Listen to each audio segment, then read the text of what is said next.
بسم اللہ الرحمن الرحیم۔ سمیہ رضی اللہ عنہا بنت کیات حضرت عمار رضی اللہ عنہ کی والدہ تھی، جن کا قصہ پہلے باب کے 7ویں نمبر پر گزر چکا ہے۔ یہ بھی اپنے لڑکے حضرت عمار رضی اللہ عنہ اور اپنے خاوند حضرت یاسر رضی اللہ عنہ کی طرح اسلام کی خاطر قسم قسم کی تکلیفیں اور مشقتیں برداشت کرتی تھی، مگر اسلام کی سچی محبت جو دل میں گھر کر چکی تھی، اس میں ذرا بھی فرق نہ آتا تھا۔ ان کو گرمی کی سخت وقت دھوپ میں کنکریوں پر ڈالا جاتا تھا اور لوہے کے ذات پہنا کر دھوپ میں کھڑا کیا جاتا تھا تاکہ دھوپ سے لوہا تپنے لگے اور اس کی گرمی سے تکلیف میں زیادتی ہو۔ حضور اقدس صلی اللہ تعالیٰ علیہ وآلہ وسلم کا ادھر کا گزر ہوتا تو صبر کی تلقین فرماتے اور جنت کا وعدہ فرماتے۔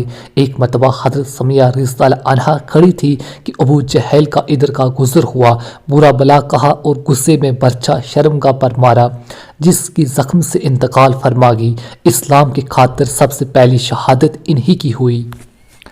عورتوں کا اس قدر صبر، ہمت اور استقال قابل رشک ہے، لیکن بات یہ ہے کہ جب آدمی کے دل میں کوئی چیز گھر کر جاتی ہے تو اس کو ہر بات سہیل ہو جاتی ہے۔